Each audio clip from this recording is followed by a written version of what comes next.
قتادہ نے بیان کیا اور ان سے انس رضی اللہ عنہ نے کہ عرینہ کے کچھ لوگوں کو مدینہ کی آب و ہوا موافق نہیں آئی۔ رسول اللہ صلی اللہ علیہ وسلم نے انہیں اس کی اجازت دے دی کہ وہ زکوٰۃ کے اونٹوں میں جا کر ان کا دودھ اور پیشاب استعمال کریں، کیونکہ وہ ایسے مرض میں مبتلا تھے جس کی دوا یہی تھی۔ لیکن انہوں نے ان اونٹوں کے چرواہے کو مار ڈالا اور اونٹوں کو لے کر بھاگ نکلے۔ رسول اللہ صلی اللہ علیہ وسلم نے ان کے پیچھے آدمی دوڑائے، آخر وہ لوگ پکڑ کر لائے گئے۔ حضور صلی اللہ علیہ وسلم نے ان کے ہاتھ اور پاؤں کٹوا دیے اور ان کی آنکھوں میں گرم سلائیاں پھروا دیں، پھر انہیں دھوپ میں ڈلوا دیا جس کی شدت کی وجہ سے وہ پتھر چبانے لگے تھے۔ اس روایت کے مطابق ابو قلابہ ثابت اور حمید نے انس رضی اللہ عنہ کے واسطے سے کی ہے۔ صحیح بخاری حدیث نمبر 1501۔ اسحاق بن عبداللہ بن ابی طلحہ نے بیان کیا، کہا کہ مجھ سے انس بن مالک رضی اللہ عنہ نے بیان کیا کہ میں عبداللہ بن ابی طلحہ کو لے کر رسول اللہ صلی اللہ علیہ وسلم کی خدمت میں حاضر ہوا کہ آپ ان کی تحنیک کر دیں، یعنی اپنے منہ سے کوئی چیز چبا کر ان کے منہ میں ڈال دیں۔ میں نے اس وقت دیکھا کہ آپ کے ہاتھ میں داغ لگانے کا آلہ تھا اور آپ زکوٰۃ کے اونٹوں پر داغ لگا رہے تھے۔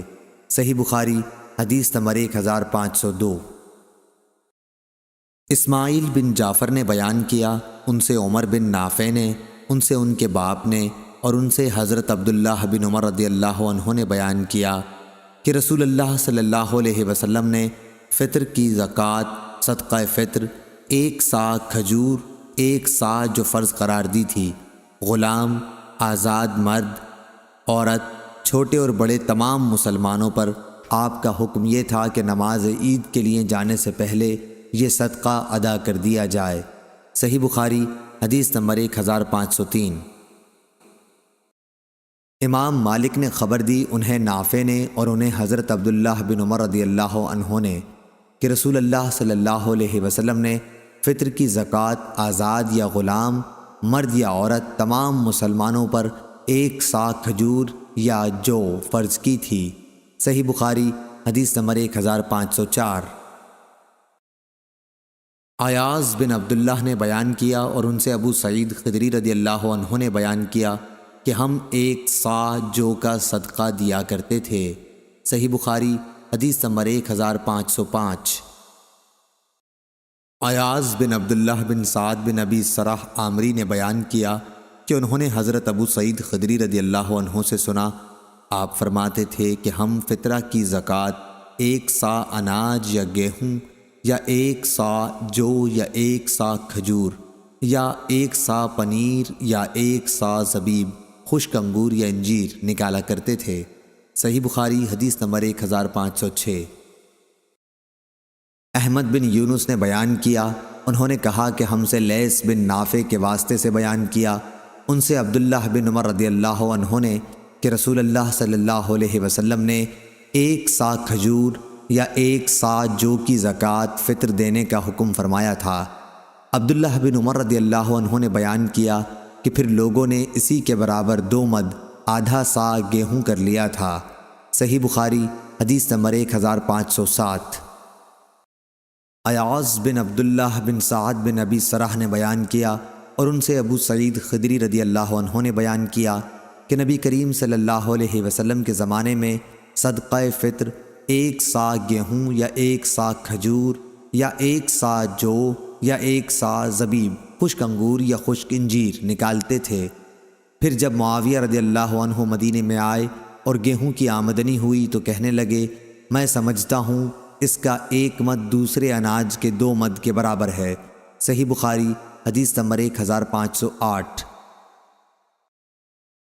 موسیٰ بن عقبہ نے بیان کیا، ان سے نافع نے اور ان سے عبداللہ بن عمر رضی اللہ عنہ نے کہ نبی کریم صلی اللہ علیہ وسلم نے صدقہ فطر نماز عید کے لیے جانے سے پہلے نکالنے کا حکم دیا تھا۔ صحیح بخاری حدیث نمبر 1509۔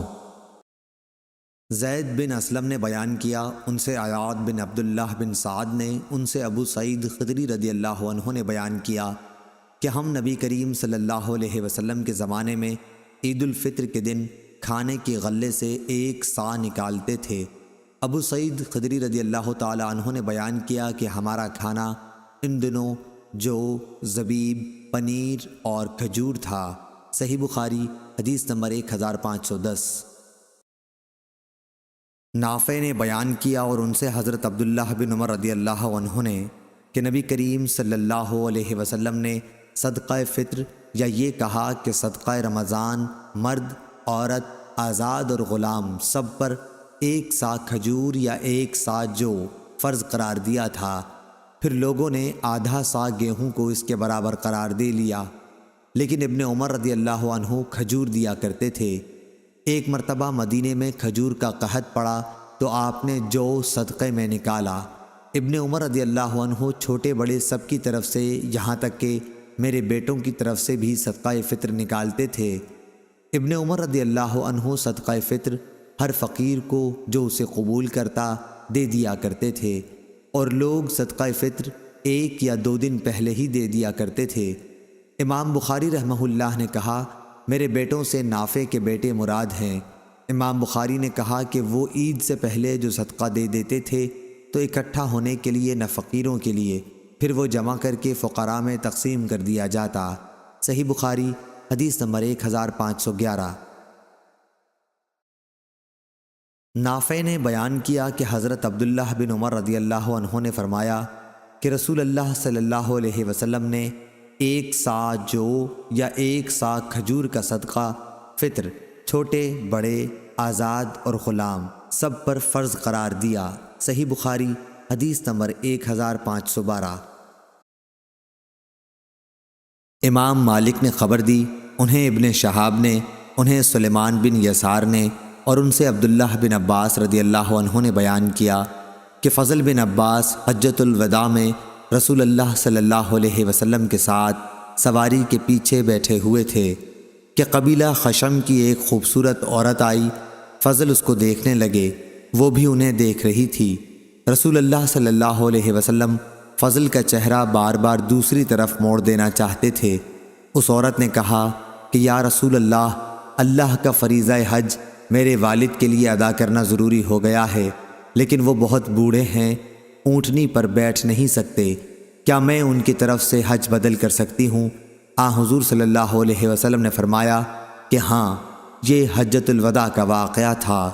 صحیح بخاری حدیث نمبر 1513۔ عبداللہ بن وہب نے خبر دی، انہیں یونس نے، انہیں ابن شہاب نے کہ سالم بن عبداللہ بن عمر رضی اللہ عنہ نے انہیں خبر دی، ان سے عبداللہ بن عمر نے فرمایا کہ میں نے رسول اللہ صلی اللہ علیہ وسلم کو ذوالحلیفہ میں دیکھا کہ اپنی سواری پر چڑھ رہے ہیں۔ پھر جب وہ سیدھی کھڑی ہوئی تو آپ صلی اللہ علیہ وسلم نے لبیک کہا۔ صحیح بخاری حدیث نمبر 1514۔ امام اوزائی نے بیان کیا، انہوں نے عطا بن ابی رباح سے سنا، وہ جابر بن عبداللہ انصاری رضی اللہ عنہ سے بیان کرتے تھے کہ رسول اللہ صلی اللہ علیہ وسلم نے ذوالحلیفہ سے احرام باندھا۔ جب سواری آپ کو لے کر سیدھی کھڑی ہو گئی، ابراہیم بن موسیٰ کی یہ حدیث ابن عباس اور انس رضی اللہ عنہم سے بھی مروی ہے۔ صحیح بخاری حدیث نمبر 1515۔ اور ابان نے کہا، ہم سے مالک بن دینار نے بیان کیا، ان سے قاسم بن محمد نے، اور ان سے عائشہ رضی اللہ عنہا نے کہ نبی کریم صلی اللہ علیہ وسلم نے ان کے ساتھ ان کے بھائی عبد الرحمن کو بھیجا، اور انہوں نے عائشہ رضی اللہ عنہا کو تنعیم سے عمرہ کرایا اور پالان کی پچھلی لکڑی پر ان کو بٹھا لیا۔ حضرت عمر رضی اللہ عنہ نے فرمایا کہ حج کے لیے پالانے باندھو، کیونکہ یہ بھی ایک جہاد ہے۔ صحیح بخاری حدیث نمبر 1516۔ ثمامہ بن عبداللہ بن انس نے بیان کیا کہ حضرت انس رضی اللہ عنہ ایک پالان پر حج کے لیے تشریف لے گئے اور آپ بخیل نہیں تھے۔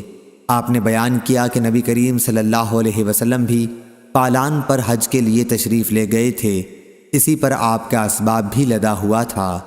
صحیح بخاری حدیث نمبر 1517۔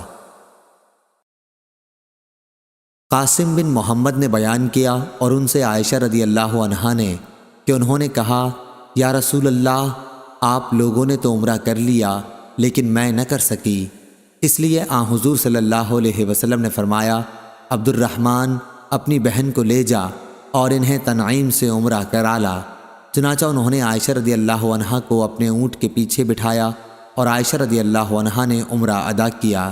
صحیح بخاری حدیث نمبر 1518۔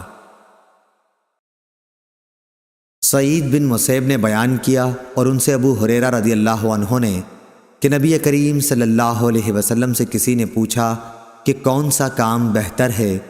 آپ صلی اللہ علیہ وسلم نے فرمایا کہ اللہ اور اس کے رسول پر ایمان لانا۔ پوچھا گیا کہ پھر اس کے بعد؟ آپ نے فرمایا کہ اللہ کے راستے میں جہاد کرنا۔ پھر پوچھا گیا کہ پھر اس کے بعد؟ آپ صلی اللہ علیہ وسلم نے فرمایا کہ حج مبرور۔ صحیح بخاری حدیث نمبر 1519۔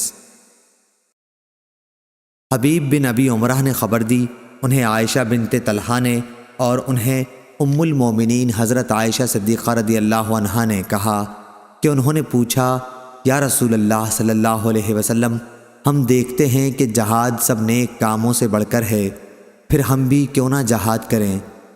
حضور صلی اللہ علیہ وسلم نے فرمایا کہ نہیں، بلکہ سب سے افضل جہاد حج ہے جو مبرور ہو۔ صحیح بخاری حدیث نمبر 1520۔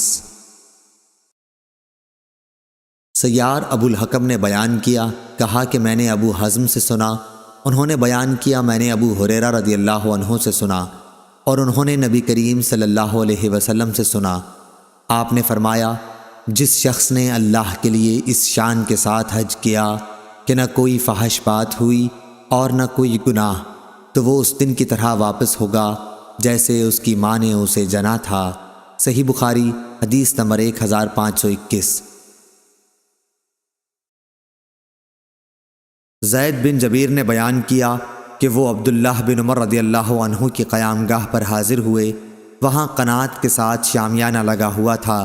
زید بن جبیر نے کہا کہ میں نے پوچھا کہ کس جگہ سے عمرے کا احرام باندھنا چاہیے؟ عبداللہ رضی اللہ عنہ نے جواب دیا کہ رسول اللہ صلی اللہ علیہ وسلم نے نجد والوں کے لیے قرن، مدینہ والوں کے لیے ذوالحلیفہ اور شام والوں کے لیے جحفہ مقرر کیا ہے۔ صحیح بخاری حدیث نمبر 1522۔ اکرمہ نے بیان کیا اور ان سے حضرت عبداللہ بن عباس رضی اللہ عنہ نے بیان کیا کہ یمن کے لوگ راستے کا خرچ ساتھ لائے بغیر حج کے لیے آ جاتے تھے، کہتے تو یہ تھے کہ ہم توکل کرتے ہیں، لیکن جب مکہ آتے تو لوگوں سے مانگنے لگتے۔ اس پر اللہ تعالیٰ نے یہ آیت نازل فرمائی، اور توشہ لے لیا کرو کہ سب سے بہتر توشہ تو تقوی ہی ہے۔ اس کو ابن عینہ نے عمروں سے بواسطہ اکرمہ مرسلاً نقل کیا ہے۔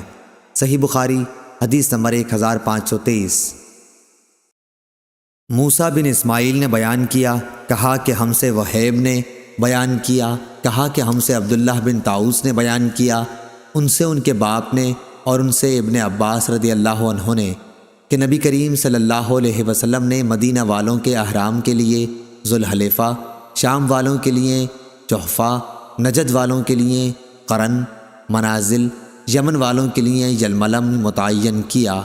یہاں سے ان مقامات والے بھی احرام باندھیں اور ان کے علاوہ وہ لوگ بھی جو ان راستوں سے آئیں اور حج یا عمرے کا ارادہ رکھتے ہوں، لیکن جن کا قیام میقات اور مکے کے درمیان ہے تو وہ احرام اسی جگہ سے باندھیں جہاں سے انہیں سفر شروع کرنا ہے، یہاں تک کہ مکے کے لوگ مکے سے احرام باندھیں۔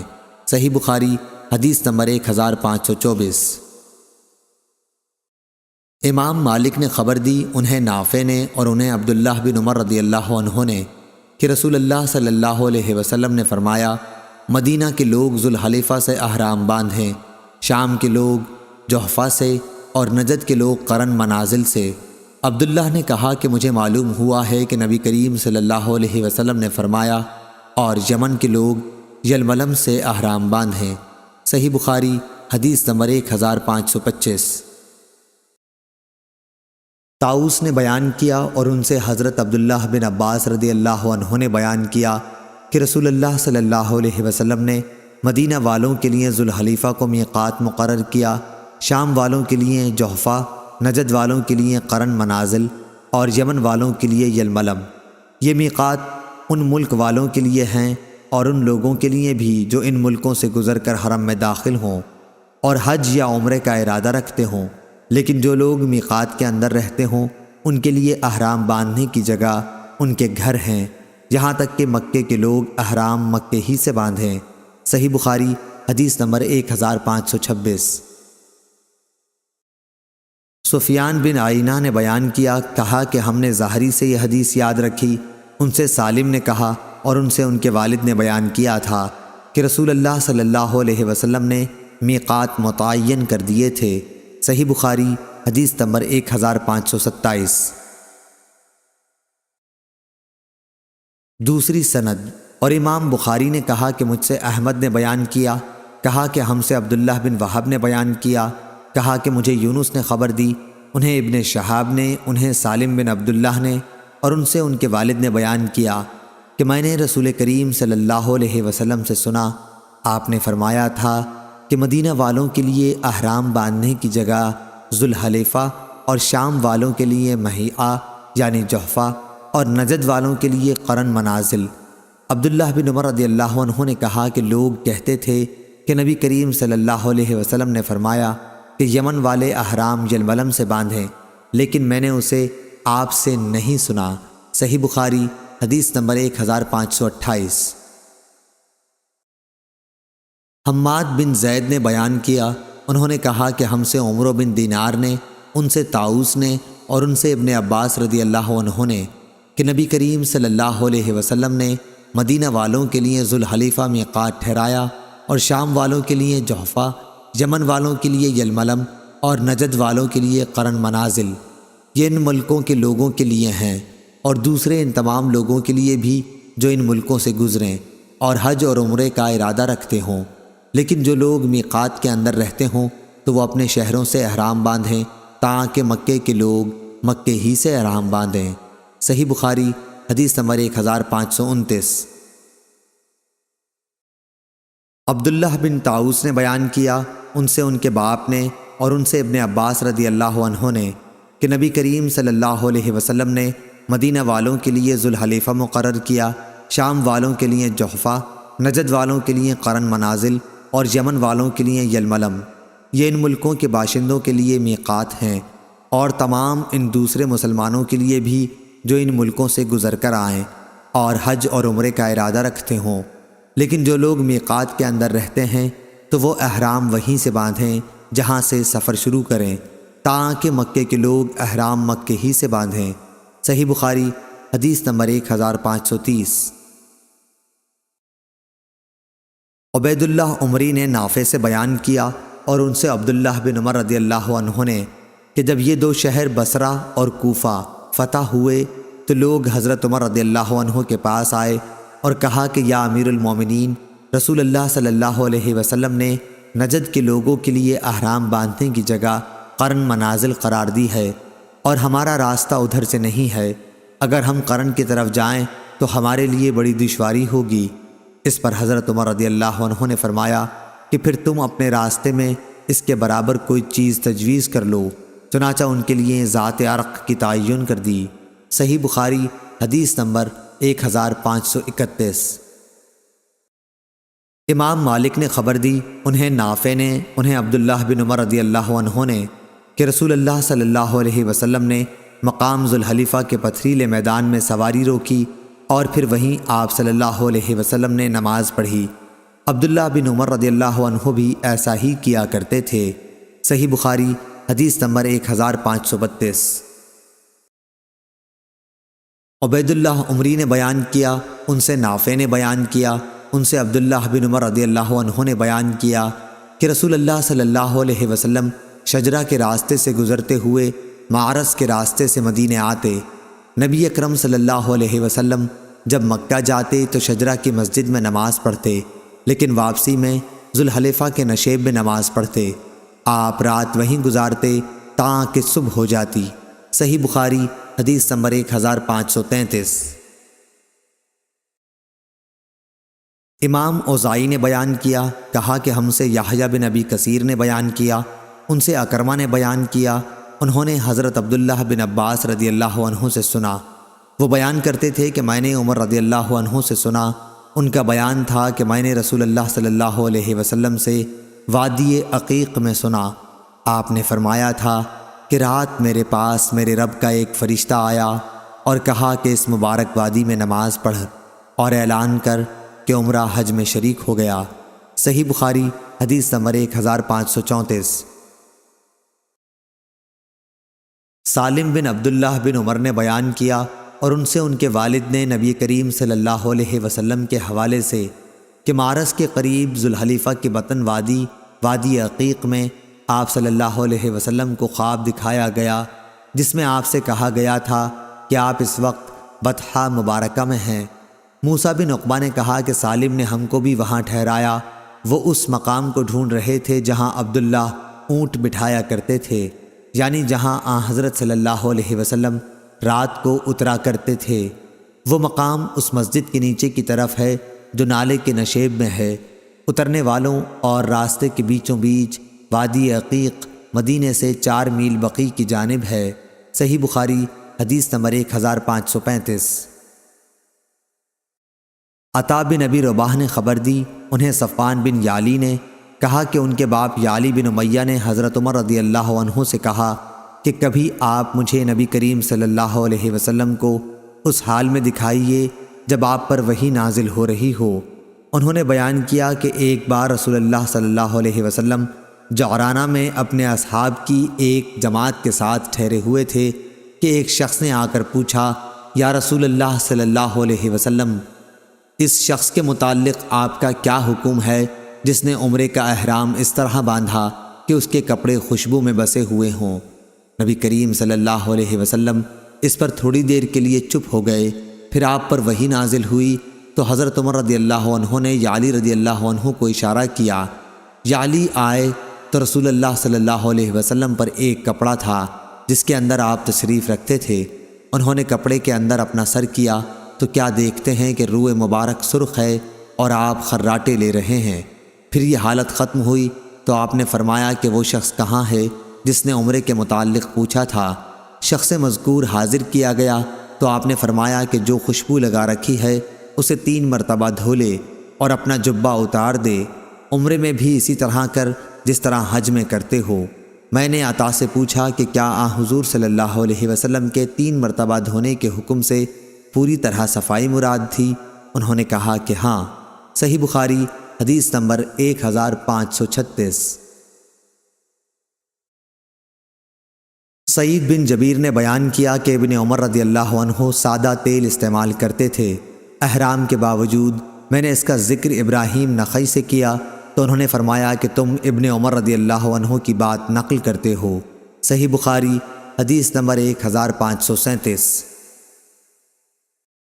اسود نے بیان کیا اور ان سے ام المومنین حضرت عائشہ صدیقہ رضی اللہ عنہا نے بیان کیا، رسول اللہ صلی اللہ علیہ وسلم محرم ہیں اور گویا میں آپ کی مانگ میں خوشبو کی چمک دیکھ رہی ہوں۔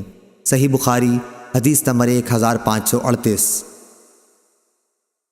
امام مالک نے خبر دی، انہیں عبد الرحمن بن قاسم نے، انہیں ان کے والد نے اور ان سے نبی کریم صلی اللہ علیہ وسلم کی زوجہ مطہرہ حضرت عائشہ صدیقہ رضی اللہ عنہا نے فرمایا کہ جب رسول اللہ صلی اللہ علیہ وسلم احرام باندھتے تو میں آپ کے احرام کے لیے اور اسی طرح بیت اللہ کے طواف زیارت سے پہلے حلال ہونے کے لیے خوشبو لگایا کرتی تھی۔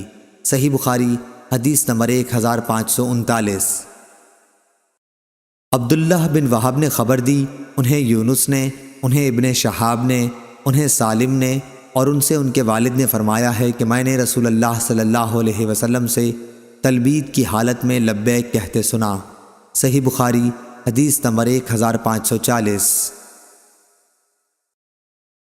موسیٰ بن عقبہ نے بیان کیا، انہوں نے کہا کہ میں نے سالم بن عبداللہ سے سنا، انہوں نے کہا کہ میں نے ابن عمر رضی اللہ عنہ سے سنا۔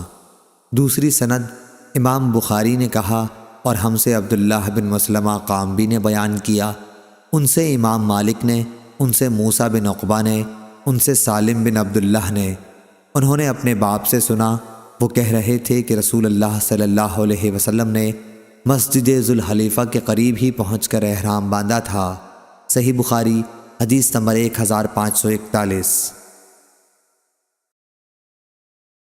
امام مالک نے خبر دی، انہیں نافع نے اور انہیں عبداللہ بن عمر رضی اللہ عنہ نے، کہ ایک شخص نے پوچھا کہ یا رسول اللہ صلی اللہ علیہ وسلم، محرم کو کس طرح کا کپڑا پہننا چاہیے؟ حضور صلی اللہ علیہ وسلم نے فرمایا، نہ کرتا پہنے، نہ عمامہ باندھے، نہ پاجامہ پہنے، نہ باران کوٹ، نہ موزے، لیکن اگر اس کے پاس جوتی نہ ہو تو وہ موزے اس وقت پہن سکتا ہے جب ٹخنوں کے نیچے سے ان کو کاٹ لیا ہو، اور احرام میں کوئی ایسا کپڑا نہ پہنو جس میں زعفران یا ورس لگا ہوا ہو۔ ابو عبداللہ امام بخاری رحمہ اللہ نے کہا کہ محرم اپنا سر دھو سکتا ہے لیکن کنگھا نہ کرے، بدن بھی نہ کھجلانا چاہیے، اور جوں سر اور بدن سے نکال کر زمین پر ڈالی جا سکتی ہے۔ صحیح بخاری حدیث نمبر 1542۔ جریر بن حازم نے بیان کیا، ان سے یونس بن زید نے، ان سے زہری نے، ان سے عبید اللہ بن عبداللہ نے، اور ان سے ابن عباس رضی اللہ عنہ نے کہ عرفات سے مزدلفہ تک اسامہ بن زید رضی اللہ عنہ رسول اللہ صلی اللہ علیہ وسلم کی سواری پر پیچھے بیٹھے ہوئے تھے۔ پھر مزدلفہ سے منا تک حضرت فضل بن عباس رضی اللہ عنہ بیٹھ گئے تھے۔ دونوں حضرات نے بیان کیا کہ رسول اللہ صلی اللہ علیہ وسلم جمرہ عقبہ کی رمی تک برابر تلبیہ کہتے رہے۔ صحیح بخاری حدیث نمبر 1543، 1544۔ جریر بن حازم نے بیان کیا، ان سے یونس بن زید نے، ان سے زہری نے، ان سے عبید اللہ بن عبداللہ نے، اور ان سے ابن عباس رضی اللہ عنہ نے کہ عرفات سے مزدلفہ تک اسامہ بن زید رضی اللہ عنہ رسول اللہ صلی اللہ علیہ وسلم کی سواری پر پیچھے بیٹھے ہوئے تھے۔ پھر قریب نے خبر دی اور ان سے عبداللہ بن عباس رضی اللہ عنہ نے بیان کیا کہ حجۃ الوداع میں ظہر اور عصر کے درمیان ہفتے کے دن نبی کریم صلی اللہ علیہ وسلم کنگھا کرنے اور تیل لگانے اور ازار اور رداء پہننے کے بعد اپنے صحابہ رضی اللہ عنہم کے ساتھ مدینے سے نکلے۔ آپ نے اس وقت زعفران میں رنگے ہوئے ایسے کپڑے کے سوا جس کا رنگ بدن پر لگتا ہو کسی قسم کی چادر یا تہبند پہننے سے منع نہیں کیا۔ دن میں آپ ذوالحلیفہ پہنچ گئے اور رات وہیں گزاری۔ آپ سوار ہوئے اور بیدا سے آپ نے اور آپ کے ساتھیوں نے لبیک کہا اور احرام باندھا اور اپنے اونٹوں کو ہار پہنایا۔ ذی قعدہ کے مہینے میں اب 5 دن رہ گئے تھے۔ پھر آپ جب مکہ پہنچے تو ذی الحجہ کے 4 دن گزر چکے تھے۔ آپ نے بیت اللہ کا طواف کیا اور صفا اور مروہ کی سعی کی۔ آپ ابھی حلال نہیں ہوئے کیونکہ قربانی کے جانور آپ کے ساتھ تھے اور آپ نے ان کی گردن میں ہار ڈال دیا تھا۔ آپ حجون پہاڑ کے نزدیک مکے کے بالائی حصے میں اترے۔ حج کا احرام اب بھی باقی تھا۔ بیت اللہ کے طواف کے بعد پھر آپ وہاں اس وقت تک تشریف نہیں لے گئے جب تک میدان عرفات سے واپس نہ ہو لیے۔ آپ نے اپنے ساتھیوں کو حکم دیا تھا کہ وہ بیت اللہ کا طواف کریں اور صفا و مروہ کے درمیان سعی کریں، پھر اپنے سروں کے بال ترشوا کر حلال ہو جائیں۔ یہ فرمان ان لوگوں کے لیے تھا جن کے ساتھ قربانی کے جانور نہیں تھے۔ اگر کسی کے ساتھ اس کی بیوی تھی تو وہ اس سے ہم بستر ہو سکتا تھا۔ اس طرح خوشبودار اور سلے ہوئے کپڑے کا استعمال بھی اس کے لیے جائز تھا۔ صحیح بخاری حدیث نمبر 1545۔ ابن جریج نے خبر دی، انہوں نے کہا مجھ سے محمد بن المنقدر نے بیان کیا اور ان سے انس بن مالک رضی اللہ عنہ نے بیان کیا۔ انہوں نے کہا کہ نبی کریم صلی اللہ علیہ وسلم نے مدینے میں 4 رکعتیں پڑھیں لیکن ذوالحلیفہ میں 2 رکعت ادا فرمائیں۔ پھر آپ نے رات وہیں گزاری۔ صبح کے وقت جب آپ اپنی سواری پر سوار ہوئے تو آپ نے لبیک پکار دی۔ صحیح بخاری حدیث نمبر 1546۔ ایوب سختیانی نے بیان کیا، ان سے ابو قلابہ نے اور ان سے انس بن مالک نے کہ رسول اللہ صلی اللہ علیہ وسلم نے مدینے میں ظہر 4 رکعت پڑھی لیکن ذوالحلیفہ میں عصر 2 رکعت۔ انہوں نے کہا کہ میرا خیال ہے کہ رات صبح تک آپ نے ذوالحلیفہ میں ہی گزار دی۔ صحیح بخاری حدیث نمبر 1547۔ حماد بن زید نے بیان کیا، ان سے ابو ایوب نے، ان سے ابو قلابہ نے اور ان سے انس بن مالک نے کہ نبی کریم صلی اللہ علیہ وسلم نے ظہر مدینہ منورہ میں 4 رکعت پڑھی، لیکن نماز عصر ذوالحلیفہ میں 2 رکعت پڑھی۔ میں نے خود سنا کہ لوگ بلند آواز سے حج اور عمرہ دونوں کے لیے لبیک کہہ رہے تھے۔ صحیح بخاری حدیث نمبر 1548۔ امام مالک نے خبر دی، انہیں نافع نے اور انہیں عبداللہ بن عمر رضی اللہ عنہ نے کہ رسول اللہ صلی اللہ علیہ وسلم کا تلبیہ یہ تھا: حاضر ہوں اے اللہ، حاضر ہوں میں، تیرا کوئی شریک نہیں، حاضر ہوں، تمام حمد تیرے ہی لیے ہے اور تمام نعمتیں تیری ہی طرف سے ہیں، ملک تیرا ہی ہے، تیرا کوئی شریک نہیں ہے۔ صحیح بخاری حدیث نمبر 1549۔ سفیان ثوری نے اعمش سے بیان کیا، ان سے عمارہ نے، ان سے ابو عطیہ نے اور ان سے عائشہ رضی اللہ عنہا نے کہ میں جانتی ہوں کہ کس طرح نبی کریم صلی اللہ علیہ وسلم تلبیہ کہتے تھے۔ آپ تلبیہ یوں کہتے تھے: لبیک اللہم لبیک، لا شریک لک لبیک، ان الحمد والنعمت لک۔ ترجمہ گزر چکا ہے۔ اس کی مطابقت سفیان ثوری کی طرح ابو معاویہ نے اعمش سے بھی کی ہے۔ صحیح بخاری حدیث نمبر 1550۔ ایوب سختیانی نے بیان کیا، ان سے ابو قلابہ نے اور ان سے انس نے کہ رسول اللہ صلی اللہ علیہ وسلم نے مدینے میں، ہم بھی آپ کے ساتھ تھے، ظہر کی 4 رکعت پڑھی اور ذوالحلیفہ میں عصر کی نماز 2 رکعت۔ آپ رات کو وہیں رہے، صبح ہوئی تو مقام بیدا سے سواری پر بیٹھتے ہوئے اللہ تعالیٰ کی حمد، اس کی تسبیح اور تکبیر کہی، پھر حج اور عمرے کے لیے ایک ساتھ احرام باندھا اور لوگوں نے بھی آپ کے ساتھ دونوں کا ایک ساتھ احرام باندھا، یعنی قرآن کیا۔ جب ہم مکہ آئے تو آپ کے حکم سے جن لوگوں نے حج تمتع کا احرام باندھا تھا ان سب نے احرام کھول دیا۔ پھر 8ویں تاریخ میں سب نے حج کا احرام باندھا۔ انہوں نے کہا کہ نبی کریم صلی اللہ علیہ وسلم نے اپنے ہاتھ سے کھڑے ہو کر بہت سے اونٹ نہر کیے۔ حضور اکرم صلی اللہ علیہ وسلم نے عید الاضحیٰ کے دن مدینہ میں 2 چت کبرے سینگوں والے مینڈھے ذبح کیے تھے۔ ابو عبداللہ امام بخاری نے کہا کہ بعض لوگ اس حدیث کو یوں روایت کرتے ہیں ایوب سے، انہوں نے ایک شخص سے، انہوں نے انس سے۔ صحیح بخاری حدیث نمبر 1551۔ صالح بن کیسان نے خبر دی، انہیں نافع نے اور ان سے ابن عمر رضی اللہ عنہ نے کہ جب رسول اللہ صلی اللہ علیہ وسلم کو لے کر آپ کی سواری پوری طرح کھڑی ہو گئی تو آپ نے اس وقت لبیک پکارا۔ صحیح بخاری حدیث نمبر 1552۔ ایوب سختیانی نے نافع سے بیان کیا، انہوں نے کہا کہ عبداللہ بن عمر رضی اللہ عنہ جب ذوالحلیفہ میں صبح کی نماز پڑھ چکے تو اپنی اونٹنی پر پالان لگانے کا حکم فرمایا۔ سواری لائی گئی تو آپ اس پر سوار ہوئے اور جب وہ آپ کو لے کر کھڑی ہو گئی تو آپ کھڑے ہو کر قبلہ رو ہو گئے اور پھر لبیک کہنا شروع کیا تاکہ حرم میں داخل ہو گئے۔ وہاں پہنچ کر آپ نے لبیک کہنا بند کر دیا، پھر ذی طویٰ میں تشریف لا کر رات وہیں گزارتے، صبح ہوتی تو نماز پڑھتے اور غسل کرتے، پھر مکے میں داخل ہوتے۔ آپ یقین کے ساتھ یہ جانتے تھے کہ رسول اللہ صلی اللہ علیہ وسلم نے بھی اسی طرح کیا تھا۔ عبد الوارث کی طرح اس حدیث کو اسماعیل نے بھی ایوب سے روایت کیا، اس میں غسل کا ذکر ہے۔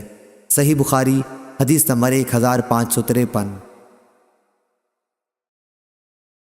نافع نے بیان کیا کہ حضرت عبداللہ بن عمر رضی اللہ عنہ جب مکے جانے کا ارادہ کرتے تھے پہلے خوشبو کے بغیر تیل استعمال کرتے، اس کے بعد مسجد ذوالحلیفہ میں تشریف لاتے، یہاں صبح کی نماز پڑھتے، پھر سوار ہوتے۔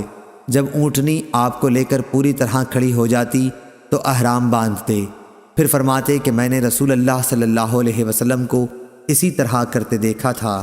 صحیح بخاری حدیث نمبر 1554۔ مجاہد نے بیان کیا، کہا کہ ہم عبداللہ بن عباس رضی اللہ عنہ کی خدمت میں حاضر تھے، لوگوں نے دجال کا ذکر کیا کہ حضور صلی اللہ علیہ وسلم نے فرمایا ہے کہ اس کی دونوں آنکھوں کے درمیان کافر لکھا ہوا ہوگا۔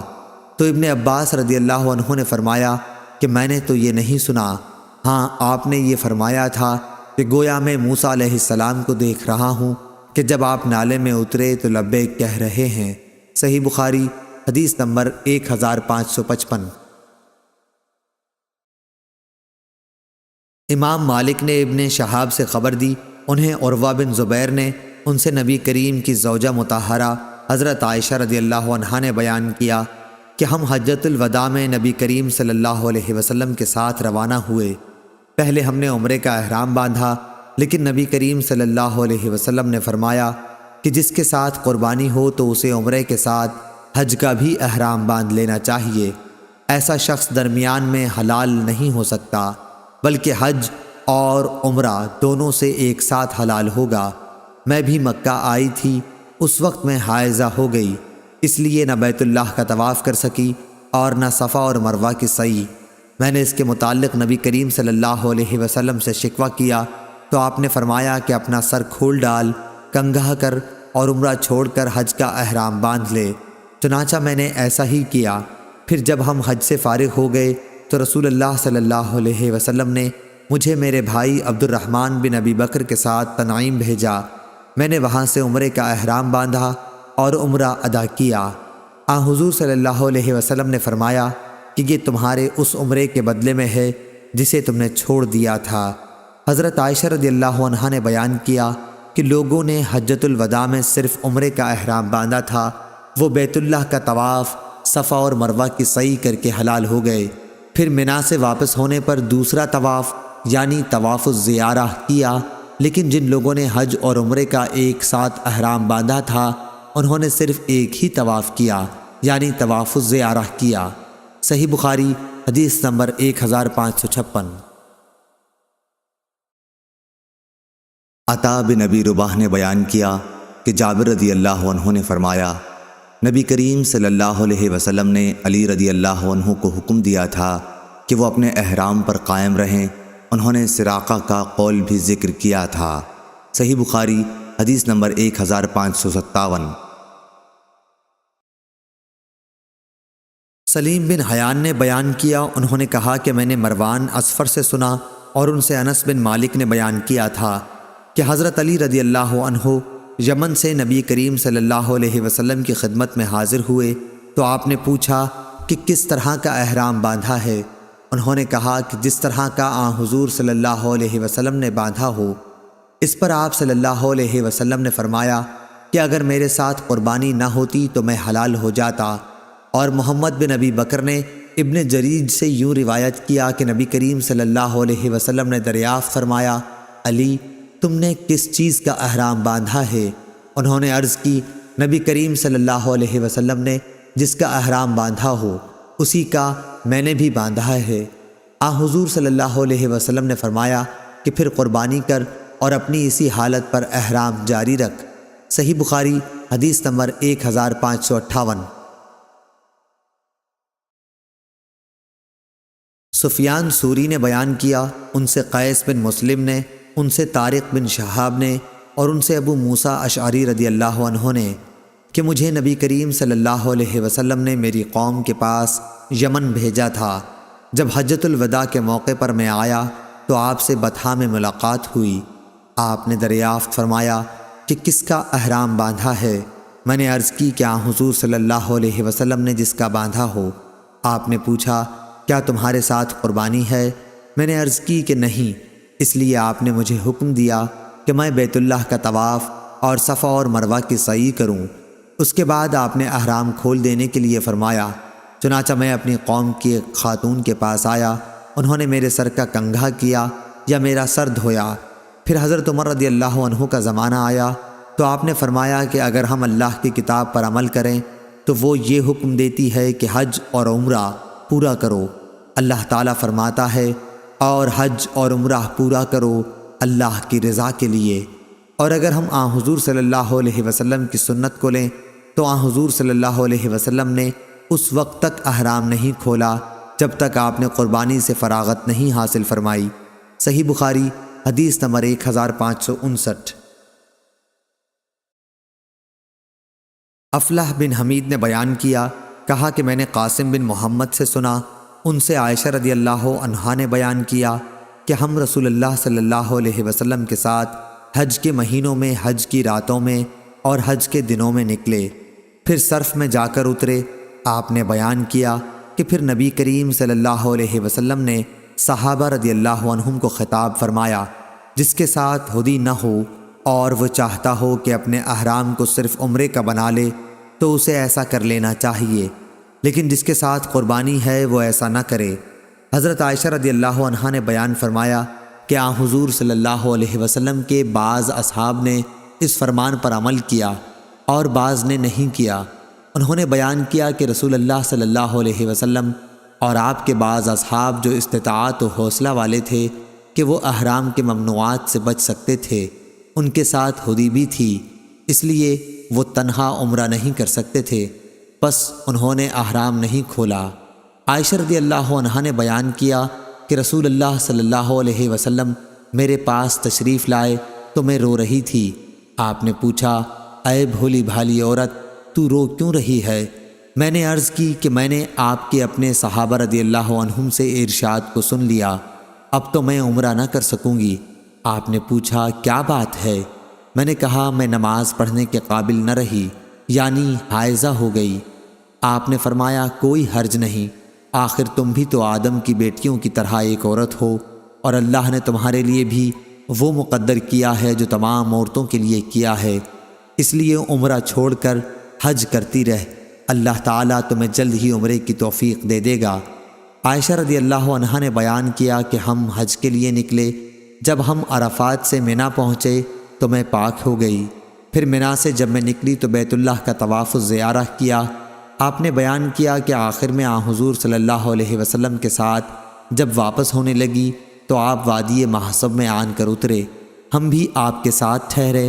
آپ نے عبد الرحمن بن ابی بکر کو بلا کر کہا کہ اپنی بہن کو لے کر حرم سے باہر جا اور وہاں سے عمرے کا احرام باندھ، پھر عمرے سے فارغ ہو کر تم لوگ یہیں واپس آ جاؤ، میں تمہارا انتظار کرتا رہوں گا۔ عائشہ رضی اللہ عنہا نے بیان کیا کہ ہم آن حضور صلی اللہ علیہ وسلم کی ہدایت کے مطابق چلے، اور جب میں اور میرے بھائی طواف سے فارغ ہو گئے تو میں سحری کے وقت آپ کی خدمت میں پہنچی۔ آپ نے پوچھا کہ فارغ ہو گئیں؟ میں نے کہا ہاں۔ تب آپ نے اپنے ساتھیوں سے سفر شروع کر دینے کے لیے کہا۔ سفر شروع ہو گیا اور آپ مدینہ منورہ واپس ہو رہے تھے۔ ابو عبداللہ امام بخاری نے کہا کہ جو لا یدرک ہے وہ دورہ یدیر و دائرہ سے مشتق ہے، دورہ یدور و زورہ بھی استعمال ہوتا ہے، اور جس روایت میں لا یدرک ہے وہ درہ یدر و درہ سے نکلا۔ صحیح بخاری حدیث نمبر 1560۔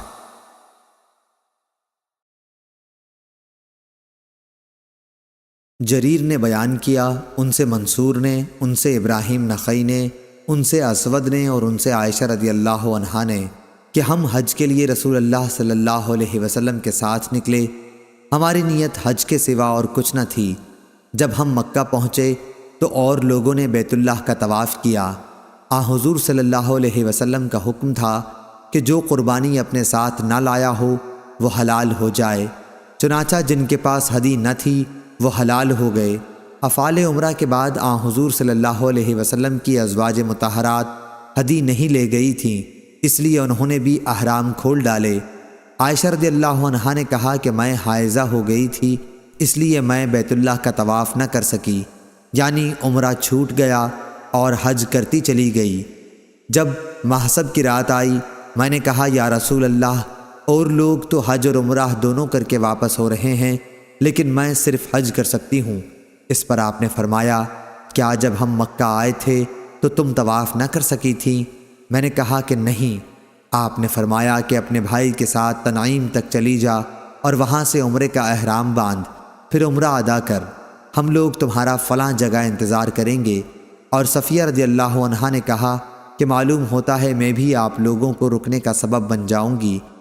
حضور صلی اللہ علیہ وسلم نے فرمایا، مردار سرمنڈی، کیا تو نے یوم نحر کا طواف نہیں کیا تھا؟ انہوں نے کہا کیوں نہیں، میں تو طواف کر چکی ہوں۔ آپ نے فرمایا پھر کوئی حرج نہیں، چل کوچ کر۔ عائشہ رضی اللہ عنہا نے کہا پھر میری ملاقات نبی کریم صلی اللہ علیہ وسلم سے ہوئی تو آپ مکے سے جاتے ہوئے اوپر کے حصے پر چڑھ رہے تھے اور میں نشیب میں اتر رہی تھی، یا یہ کہا کہ میں اوپر چڑھ رہی تھی اور حضور صلی اللہ علیہ وسلم اس چڑھاؤ کے بعد اتر رہے تھے۔ صحیح بخاری حدیث نمبر 1561۔ امام مالک نے خبر دی، انہیں ابو الاسود محمد بن عبد الرحمن بن نوفل نے، انہیں عروہ بن زبیر نے، اور ان سے ام المومنین حضرت عائشہ صدیقہ رضی اللہ عنہا نے بیان کیا کہ ہم حجۃ الوداع کے موقع پر رسول اللہ صلی اللہ علیہ وسلم کے ساتھ چلے۔ کچھ لوگوں نے عمرے کا احرام باندھا تھا، کچھ نے حج اور عمرہ دونوں کا، اور کچھ نے صرف حج کا۔ رسول اللہ صلی اللہ علیہ وسلم نے پہلے صرف حج کا احرام باندھا تھا، پھر آپ نے عمرہ بھی شریک کر لیا۔ پھر جن لوگوں نے حج کا احرام باندھا تھا یا حج اور عمرہ دونوں کا، ان کا احرام 10ویں تاریخ تک نہ کھل سکا۔ صحیح بخاری حدیث نمبر 1562۔ شعبہ نے بیان کیا، ان سے حکم نے، ان سے علی بن حسین حضرت زین العابدین نے، اور ان سے مروان بن حکم نے بیان کیا کہ حضرت عثمان اور علی رضی اللہ عنہ کو میں نے دیکھا ہے۔ عثمان رضی اللہ عنہ حج اور عمرے کو ایک ساتھ ادا کرنے سے روکتے تھے، لیکن حضرت علی رضی اللہ عنہ نے اس کے باوجود دونوں کا ایک ساتھ احرام باندھا اور کہا لبیک بعمرہ و حجہ۔ آپ نے فرمایا کہ میں کسی ایک شخص کی بات پر رسول اللہ صلی اللہ علیہ وسلم کی حدیث کو نہیں چھوڑ سکتا۔ صحیح بخاری حدیث نمبر 1563۔ عبداللہ بن طاؤس نے بیان کیا، ان سے ان کے باپ نے اور ان سے ابن عباس رضی اللہ عنہ نے، کہ عرب سمجھتے تھے کہ حج کے دنوں میں عمرہ کرنا روئے زمین پر سب سے بڑا گناہ ہے۔ یہ لوگ محرم کو سفر بنا لیتے اور کہتے کہ جب اونٹ کی پیٹھ سستا لے اور اس پر خوب بال اگ جائیں اور سفر کا مہینہ ختم ہو جائے، یعنی حج کے ایام گزر جائیں، تو عمرہ حلال ہوتا ہے۔ پھر جب نبی کریم صلی اللہ علیہ وسلم اپنے صحابہ رضی اللہ عنہم کے ساتھ چوتھی کی صبح کو احرام باندھے ہوئے آئے تو آپ نے انہیں حکم دیا کہ اپنے حج کو عمرہ بنا لیں۔ یہ حکم عرب کے پرانے رواج کی بنا پر عام صحابہ رضی اللہ عنہم پر بڑا بھاری گزرا۔ انہوں نے پوچھا، یا رسول اللہ، عمرہ کر کے ہمارے لیے کیا چیز حلال ہو گئی؟ آپ نے فرمایا کہ تمام چیزیں حلال ہو جائیں گی۔ صحیح بخاری حدیث نمبر 1564۔ محمد بن جعفر غندر نے بیان کیا، کہا کہ ہم سے شعبہ نے بیان کیا، ان سے قیس بن مسلم نے، ان سے طارق بن شہاب نے، اور ان سے ابو موسیٰ اشعری رضی اللہ عنہ نے، کہ میں نبی کریم صلی اللہ علیہ وسلم کی خدمت میں حجۃ الوداع کے موقع پر یمن سے حاضر ہوا تو آپ نے مجھ کو عمرے کے بعد احرام کھول دینے کا حکم دیا۔ صحیح بخاری حدیث نمبر 1565۔ امام مالک رضی اللہ عنہ نے بیان کیا، دوسری سند، اور امام بخاری رحمہ اللہ نے کہا کہ ہم سے عبداللہ بن یوسف نے بیان کیا، کہا کہ ہمیں امام مالک رحمہ اللہ نے خبر دی، انہیں نافع نے اور انہیں ابن عمر رضی اللہ عنہ نے، کہ حضور صلی اللہ علیہ وسلم کی زوجہ مطہرہ حضرت حفصہ رضی اللہ عنہا نے بیان کیا کہ انہوں نے رسول اللہ صلی اللہ علیہ وسلم سے دریافت کیا، یا رسول اللہ، کیا بات ہے؟ اور لوگ تو عمرہ کر کے حلال ہو گئے لیکن آپ حلال نہیں ہوئے۔ حضور صلی اللہ علیہ وسلم نے فرمایا کہ میں نے اپنے سر کی تلبید بالوں کو جمانے کے لیے ایک لیسدار چیز کا استعمال کرنا کی ہے، اور اپنے ساتھ ہدی قربانی کا جانور لایا ہوں، اس لیے میں قربانی سے پہلے احرام نہیں کھول سکتا۔ صحیح بخاری حدیث نمبر 1566۔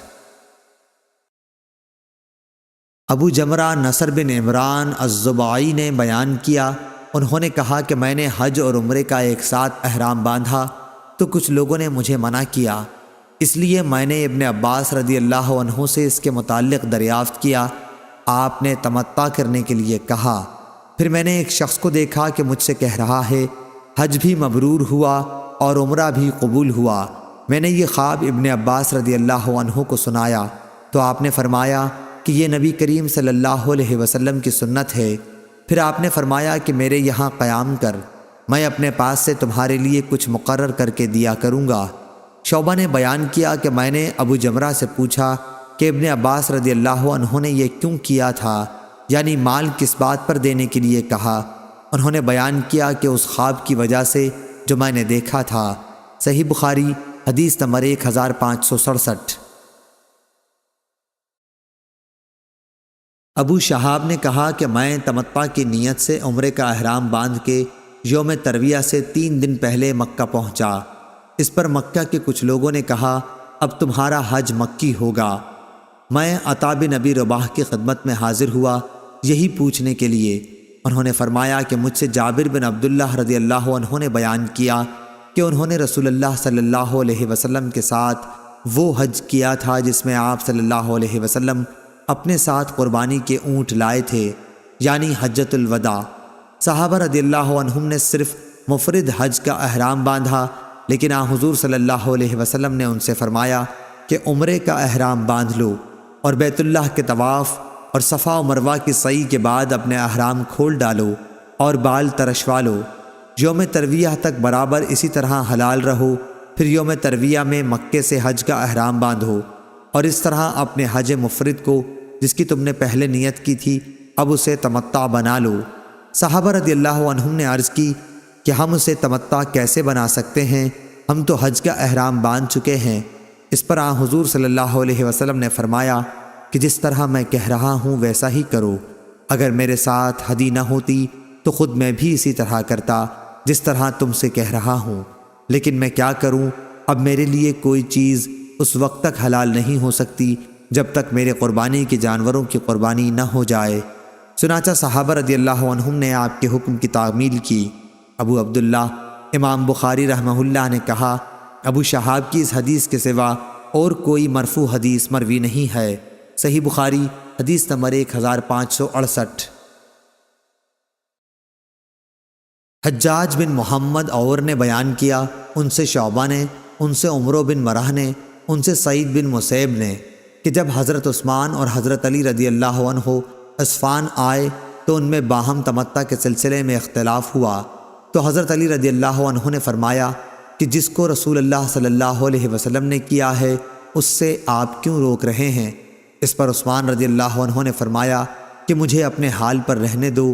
یہ دیکھ کر علی نے حج اور عمرہ دونوں کا احرام ایک ساتھ باندھا۔ صحیح بخاری حدیث نمبر 1569۔ حماد بن زید نے بیان کیا، ان سے ایوب سختیانی نے کہا کہ میں نے مجاہد سے سنا، انہوں نے کہا کہ ہم سے جابر بن عبداللہ رضی اللہ عنہ نے بیان کیا، انہوں نے کہا کہ جب ہم رسول اللہ صلی اللہ علیہ وسلم کے ساتھ آئے تو ہم نے حج کی لبیک پکاری، پھر رسول اللہ صلی اللہ علیہ وسلم نے ہمیں حکم دیا تو ہم نے اسے عمرہ بنا لیا۔ صحیح بخاری حدیث نمبر 1570۔ حمام بن یحییٰ نے قتادہ سے بیان کیا، کہا کہ مجھ سے مطرف نے عمران بن حسین سے بیان کیا، انہوں نے کہا کہ رسول اللہ صلی اللہ علیہ وسلم کے زمانے میں ہم نے تمتع کیا تھا اور خود قرآن میں تمتع کا حکم نازل ہوا تھا، اب ایک شخص نے اپنی رائے سے جو چاہا کہہ دیا۔ صحیح بخاری حدیث نمبر 1571۔ عثمان بن غیاث نے بیان کیا، ان سے اکرمہ نے، ان سے ابن عباس رضی اللہ عنہ نے۔ ابن عباس رضی اللہ عنہ سے حج میں تمتع کے متعلق پوچھا گیا، آپ نے فرمایا کہ حجۃ الوداع کے موقع پر مہاجرین، انصار، نبی کریم صلی اللہ علیہ وسلم کے ازواج اور ہم سب نے احرام باندھا تھا۔ جب ہم مکہ گئے تو رسول اللہ صلی اللہ علیہ وسلم نے فرمایا کہ اپنے احرام کو حج اور عمرہ دونوں کے لیے کر لو، لیکن جو لوگ قربانی کا جانور اپنے ساتھ لائے ہیں وہ عمرہ کرنے کے بعد حلال نہیں ہوں گے۔ چنانچہ ہم نے بیت اللہ کا طواف اور صفا و مروہ کی سعی کر لی تو اپنا احرام کھول ڈالا، اور ہم اپنی بیویوں کے پاس گئے اور سلے ہوئے کپڑے پہنے۔ آپ نے فرمایا تھا کہ جس کے ساتھ قربانی کا جانور ہے وہ اس وقت تک حلال نہیں ہو سکتا جب تک ہدی اپنی جگہ نہ پہنچ لے، یعنی قربانی نہ ہو لے۔ ہمیں جنہوں نے ہدی ساتھ نہیں لی تھی، آپ صلی اللہ علیہ وسلم نے 8ویں تاریخ کی شام کو حکم دیا کہ ہم حج کا احرام باندھ لیں۔ پھر جب ہم مناسک حج سے فارغ ہو گئے تو ہم نے آ کر بیت اللہ کا طواف اور صفا مروہ کی سعی کی، پھر ہمارا حج پورا ہو گیا اور اب قربانی ہم پر لازم ہوئی۔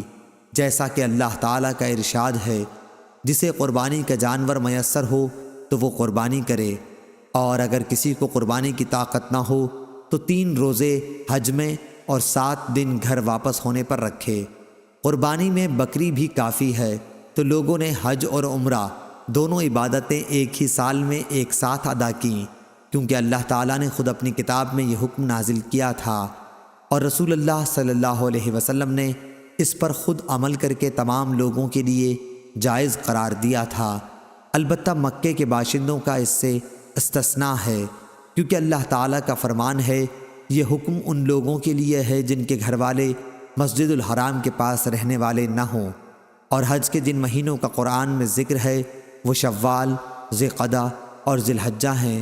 ان مہینوں میں جو کوئی بھی تمتع کرے وہ یا قربانی دے یا اگر مقدور نہ ہو تو روزے رکھے۔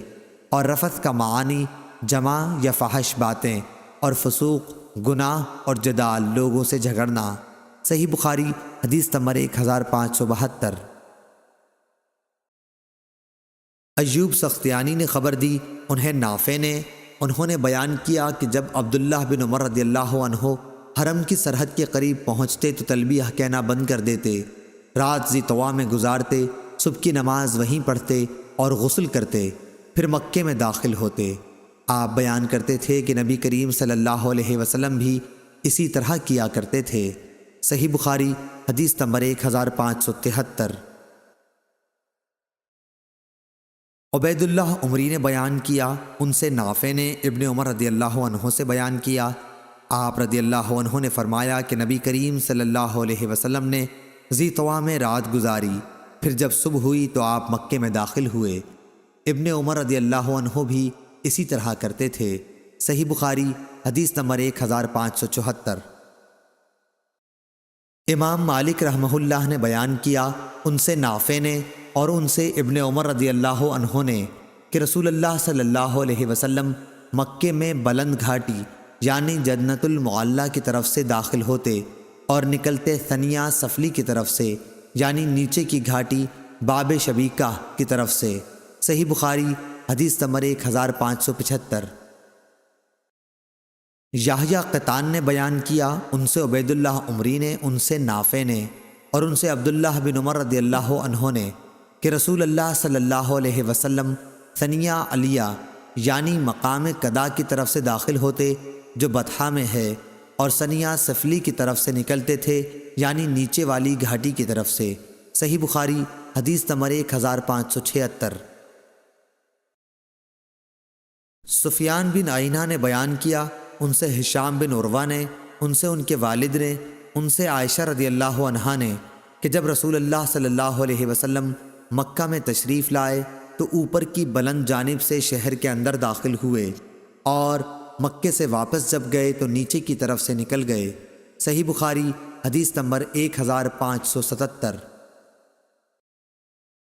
ابو اسامہ نے بیان کیا، انہوں نے کہا کہ ہم سے ہشام بن عروہ نے بیان کیا، ان سے ان کے والد عروہ بن زبیر نے اور ان سے عائشہ رضی اللہ عنہا نے کہ نبی کریم صلی اللہ علیہ وسلم فتح مکہ کے موقع پر شہر میں قدا کی طرف سے داخل ہوئے اور قدا کی طرف سے نکلے جو مکے کے بلند جانب ہے۔ صحیح بخاری حدیث نمبر 1578۔ عمرو بن حارث نے خبر دی، انہیں ہشام بن عروہ نے، انہیں ان کے والد عروہ بن زبیر نے اور انہیں عائشہ رضی اللہ عنہا نے کہ نبی کریم صلی اللہ علیہ وسلم فتح مکہ کے موقع پر داخل ہوتے وقت مکے کے بالائی علاقے قدا سے داخل ہوئے۔ ہشام نے بیان کیا کہ عروہ اگرچہ قدا اور قدا دونوں طرف سے داخل ہوتے تھے، لیکن اکثر قدا سے داخل ہوتے کیونکہ یہ راستہ ان کے گھر سے قریب تھا۔ صحیح بخاری حدیث نمبر 1579۔ عروہ نے بیان کیا کہ نبی کریم صلی اللہ علیہ وسلم فتح مکہ کے موقع پر مکے کے بالائی علاقے قدا کی طرف سے داخل ہوتے، لیکن عروہ اکثر قدا کی طرف سے داخل ہوتے تھے کیونکہ یہ راستہ ان کے گھر سے قریب تھا۔ صحیح بخاری حدیث نمبر 1580۔ ہشام نے اپنے باپ سے بیان کیا، انہوں نے بیان کیا کہ نبی کریم صلی اللہ علیہ وسلم فتح مکہ کے موقع پر قدا سے داخل ہوتے تھے، اور وہ خود اگرچہ دونوں طرف سے قدا اور قدا داخل ہوتے، لیکن اکثر آپ قدا کی طرف سے داخل ہوتے تھے کیونکہ یہ راستہ ان کے گھر سے قریب تھا۔ ابو عبداللہ امام بخاری رحمہ اللہ نے کہا کہ قدا اور قدا دو مقامات کے نام ہیں۔ صحیح بخاری حدیث نمبر 1581۔ عمرو بن دینار نے خبر دی، کہا کہ میں نے جابر بن عبداللہ رضی اللہ عنہ سے سنا، انہوں نے بیان کیا کہ زمانہ جاہلیت میں جب کعبے کی تعمیر ہوئی تو نبی کریم صلی اللہ علیہ وسلم اور عباس رضی اللہ عنہ بھی پتھر اٹھا کر لا رہے تھے۔ عباس رضی اللہ عنہ نے نبی کریم صلی اللہ علیہ وسلم سے کہا کہ اپنا تہبند اتار کر کاندھے پر ڈال لو تاکہ پتھر اٹھانے میں تکلیف نہ ہو۔ حضور صلی اللہ علیہ وسلم نے ایسا کیا تو ننگے ہوتے ہی بے ہوش ہو کر آپ زمین پر گر پڑے اور آپ کی آنکھیں آسمان کی طرف لگ گئیں۔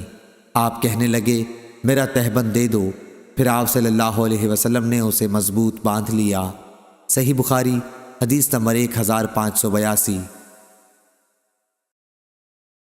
عبداللہ بن عمر رضی اللہ عنہ نے خبر دی اور انہیں نبی کریم صلی اللہ علیہ وسلم کی پاک بیوی حضرت عائشہ صدیقہ رضی اللہ عنہا نے کیا حضور صلی اللہ علیہ وسلم نے ان سے فرمایا، کیا تجھے معلوم ہے جب تیری قوم نے کعبے کی تعمیر کی تو بنیاد ابراہیم کو چھوڑ دیا تھا؟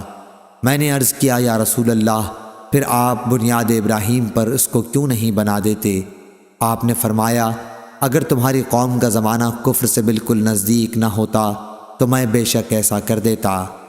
عبداللہ بن عمر رضی اللہ عنہ نے کہا کہ اگر عائشہ صدیقہ رضی اللہ عنہا نے یہ بات رسول اللہ صلی اللہ علیہ وسلم سے سنی ہے اور یقیناً حضرت عائشہ رضی اللہ عنہا سچی ہیں تو میں سمجھتا ہوں یہی وجہ تھی جو حضرت صلی اللہ علیہ وسلم حتیم سے متصل جو دیواروں کے کونے ہیں ان کو نہیں چومتے تھے، کیونکہ خانہ کعبہ ابراہیمی بنیادوں پر پورا نہ ہوا تھا۔ صحیح بخاری حدیث نمبر 1583۔ اشعث نے بیان کیا، ان سے اسود بن یزید نے اور ان سے ام المومنین حضرت عائشہ صدیقہ رضی اللہ عنہا نے بیان کیا کہ میں نے رسول اللہ صلی اللہ علیہ وسلم سے پوچھا کہ کیا حتیم بھی بیت اللہ میں داخل ہے؟ آپ صلی اللہ علیہ وسلم نے فرمایا کہ ہاں۔ پھر میں نے پوچھا کہ پھر لوگوں نے اسے کعبے میں کیوں نہیں شامل کیا؟ آپ صلی اللہ علیہ وسلم نے جواب دیا کہ تمہاری قوم کے پاس خرچ کی کمی پڑ گئی تھی۔ پھر میں نے پوچھا کہ یہ دروازہ کیوں اونچا بنایا؟ آپ نے فرمایا کہ یہ بھی تمہاری قوم ہی نے کیا تاکہ جسے چاہیں اندر آنے دیں اور جسے چاہیں روک دیں۔ اگر تمہاری قوم کی جاہلیت کا زمانہ تازہ نہ ہوتا اور مجھے اس کا خوف نہ ہوتا کہ ان کے دل بگڑ جائیں گے تو اس حتیم کو بھی میں کعبے میں شامل کر دیتا اور کعبے کا دروازہ زمین کے برابر کر دیتا۔ صحیح بخاری حدیث نمبر 1584۔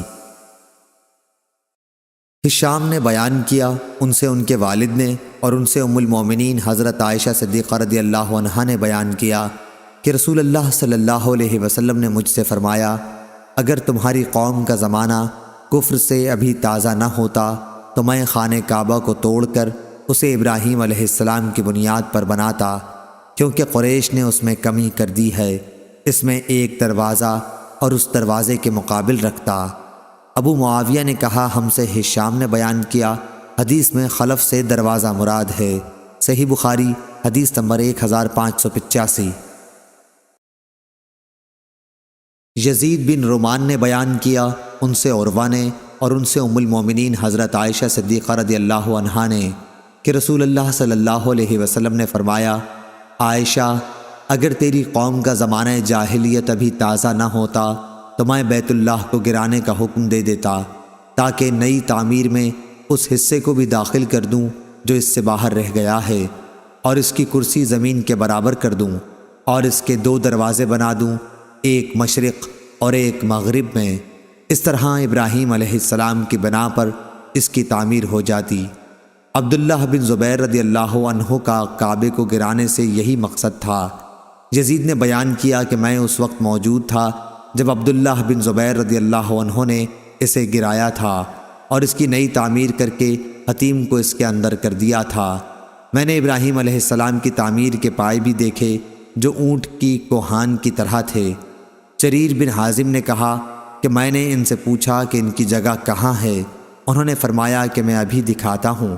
چنانچہ میں ان کے ساتھ حطیم میں گیا اور آپ نے ایک جگہ کی طرف اشارہ کر کے کہا کہ یہ وہ جگہ ہے۔ جریر نے کہا کہ میں نے اندازہ لگایا کہ وہ جگہ حطیم میں سے 6 ہاتھ ہوگی یا ایسی ہی کچھ۔ صحیح بخاری حدیث نمبر 1586۔ جریر بن عبد الحمید نے منصور سے بیان کیا، ان سے مجاہد نے، ان سے طاؤس نے اور ان سے ابن عباس رضی اللہ عنہ نے بیان کیا، رسول اللہ صلی اللہ علیہ وسلم نے فتح مکہ پر فرمایا تھا کہ اللہ تعالیٰ نے اس شہر مکے کو حرمت والا بنایا ہے، یعنی عزت دی ہے، پس اس کے درختوں کے کانٹے تک بھی نہیں کاٹے جا سکتے، یہاں کے شکار بھی نہیں ہنکائے جا سکتے، اور ان کے علاوہ جو اعلان کر کے مالک تک پہنچانے کا ارادہ رکھتے ہوں، کوئی شخص یہاں کی گری پڑی چیز بھی نہیں اٹھا سکتا ہے۔ صحیح بخاری حدیث نمبر 1587۔ عبداللہ بن وہب نے خبر دی، انہیں یونس نے، انہیں ابن شہاب نے، انہیں علی بن حسین نے، انہیں عمرو بن عثمان نے اور انہیں حضرت اسامہ بن زید رضی اللہ عنہ نے کہ انہوں نے پوچھا، یا رسول اللہ صلی اللہ علیہ وسلم، آپ مکے میں کیا اپنے گھر میں قیام فرمائیں گے؟ اس پر آپ نے فرمایا کہ عقیل نے ہمارے لیے محلہ یا مکان چھوڑا ہی کب ہے، سب بیچ کھوچ کر برابر کر دیے۔ عقیل اور طالب ابو طالب کے وارث ہوئے تھے۔ جعفر اور علی رضی اللہ عنہ کو وراثت میں کچھ نہیں ملا تھا کیونکہ یہ دونوں مسلمان ہو گئے تھے، اور عقیل ابتدا میں اور طالب اسلام نہیں لائے تھے۔ اس بنیاد پر حضرت عمر بن خطاب رضی اللہ عنہ فرمایا کرتے تھے کہ مسلمان کافر کا وارث نہیں ہوتا۔ ابن شہاب نے کہا کہ لوگ اللہ تعالیٰ کے اس ارشاد سے دلیل لیتے ہیں کہ جو لوگ ایمان لائے، ہجرت کی اور اپنے مال اور جان کے ساتھ اللہ کی راہ میں جہاد کیا، اور وہ لوگ جنہوں نے پناہ دی اور مدد کی، وہی ایک دوسرے کے وارث ہوں گے۔ صحیح بخاری حدیث نمبر 1588۔ ظاہری نے کہا کہ مجھ سے ابو سلمہ نے بیان کیا، ان سے ابو ہریرہ رضی اللہ عنہ نے بیان کیا کہ رسول اللہ صلی اللہ علیہ وسلم نے جب منا سے لوٹتے ہوئے حجۃ الوداع کے موقع پر مکے آنے کا ارادہ کیا تو فرمایا کہ کل انشاءاللہ ہمارا قیام اسی خیف بنی کنانہ یعنی محصب میں ہوگا جہاں قریش نے کفر پر اڑے رہنے کی قسم کھائی تھی۔ صحیح بخاری حدیث نمبر 1589۔ ابو سلمہ نے بیان کیا اور ان سے ابو ہریرہ رضی اللہ عنہ نے بیان کیا کہ 11ویں کی صبح کو جب حضور صلی اللہ علیہ وسلم منا میں تھے تو یہ فرمایا تھا کہ کل ہم خیف بنی کنانہ میں قیام کریں گے جہاں قریش نے کفر کی حمایت کی قسم کھائی تھی۔ آپ کی مراد محصب سے تھی کیونکہ یہیں قریش اور کنانہ نے بنو ہاشم اور بنو عبد المطلب یا راوی نے بنو المطلب کہا کے خلاف حلف اٹھایا تھا کہ جب تک وہ نبی کریم صلی اللہ علیہ وسلم کو ان کے حوالے نہ کر دیں ان کے ہاں بیاہ شادی نہ کریں گے اور نہ ان سے خرید و فروخت کریں گے۔ اور سلامہ بن روح نے عقیل اور یحییٰ بن ضحاک سے روایت کیا، ان سے امام اوزائی نے بیان کیا کہ مجھے ابن شہاب نے خبر دی، انہوں نے اپنی روایت میں بنو ہاشم اور بنو المطلب کہا۔ ابو عبداللہ امام بخاری نے کہا کہ بنو المطلب زیادہ صحیح ہے۔ صحیح بخاری حدیث نمبر 1590۔ زیادہ بن سعد نے بیان کیا، ان سے ظاہری نے بیان کیا، ان سے سعید بن مسیب نے بیان کیا اور ان سے ابو ہریرہ رضی اللہ عنہ نے کہ نبی کریم صلی اللہ علیہ وسلم نے فرمایا کہ کعبے کو 2 پتلی پنڈلیوں والا ایک حقیر حبشی تباہ کر دے گا۔ صحیح بخاری حدیث نمبر 1591۔ لیث نے بیان کیا، ان سے عقیل نے، ان سے ابن شہاب نے، ان سے عروہ نے اور ان سے عائشہ رضی اللہ عنہا نے بیان کیا۔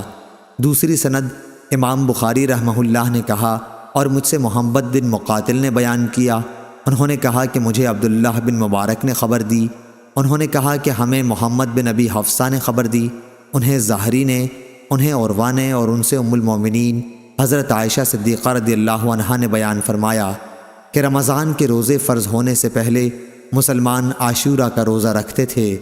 عاشورہ ہی کے دن جاہلیت میں کعبے پر غلاف چڑھایا جاتا تھا۔ پھر جب اللہ تعالیٰ نے رمضان فرض کر دیا تو رسول اللہ صلی اللہ علیہ وسلم نے لوگوں سے فرمایا کہ اب جس کا جی چاہے عاشورہ کا روزہ رکھے، جس کا جی چاہے چھوڑ دے۔ صحیح بخاری حدیث نمبر 1592۔ ابراہیم بن طہمان نے بیان کیا، ان سے حجاج بن حجاج اسلمی نے، ان سے قتادہ نے، ان سے عبداللہ بن ابی عتبہ نے، اور ان سے ابو سعید خدری رضی اللہ عنہ نے، اور ان سے نبی کریم صلی اللہ علیہ وسلم نے فرمایا، بیت اللہ کا حج اور عمرہ یاجوج اور ماجوج کے نکلنے کے بعد بھی ہوتا رہے گا۔ عبداللہ بن ابی عتبہ کے ساتھ اس حدیث کو ابان اور عمران نے قتادہ سے روایت کیا، اور عبد الرحمن نے شعبہ کے واسطے سے یوں بیان کیا کہ قیامت اس وقت تک قائم نہیں ہوگی جب تک بیت اللہ کا حج بند نہ ہو جائے۔ امام بخاری نے کہا کہ پہلی روایت زیادہ راویوں نے بیان کی ہے، اور قتادہ نے عبداللہ بن عتبہ سے سنا، اور عبداللہ نے ابو سعید خدری رضی اللہ عنہ سے سنا۔ صحیح بخاری حدیث نمبر 1593۔ ابو وائل نے بیان کیا، کہا کہ میں شیبہ کی خدمت میں حاضر ہوا۔ دوسری سند، اور ہم سے قبیصہ نے بیان کیا، کہا کہ ہم سے سفیان نے واصل سے بیان کیا، اور ان سے ابو وائل نے بیان کیا کہ میں شیبہ کے ساتھ کعبے میں کرسی پر بیٹھا ہوا تھا، تو شیبہ نے فرمایا کہ اسی جگہ بیٹھ کر عمر رضی اللہ عنہ نے ایک مرتبہ فرمایا کہ میرا ارادہ یہ ہوتا ہے کہ کعبے کے اندر جتنا سونا چاندی ہے اسے نہ چھوڑوں جسے زمانہ جاہلیت میں کفار نے جمع کیا تھا، بلکہ سب کو نکال کر مسلمانوں میں تقسیم کر دوں۔ میں نے عرض کی کہ آپ کے ساتھیوں حضرت صلی اللہ علیہ وسلم اور ابو بکر رضی اللہ عنہ نے تو ایسا نہیں کیا۔ انہوں نے فرمایا کہ میں بھی انہی کی پیروی کر رہا ہوں، اسی لیے میں اس کو ہاتھ نہیں لگاتا۔ صحیح بخاری حدیث نمبر 1594۔ ابن ابی ملیکہ نے بیان کیا، ان سے عبداللہ بن عباس رضی اللہ عنہ نے، اور ان سے نبی کریم صلی اللہ علیہ وسلم نے فرمایا، گویا میری نظروں کے سامنے وہ پتلی ٹانگوں والا سیاہ آدمی ہے جو خانہ کعبہ کے ایک ایک پتھر کو اکھاڑ پھینکے گا۔ صحیح بخاری حدیث نمبر 1595۔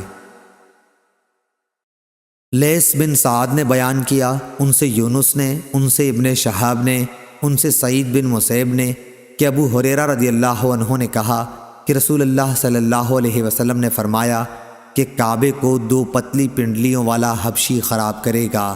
صحیح بخاری حدیث نمبر 1596۔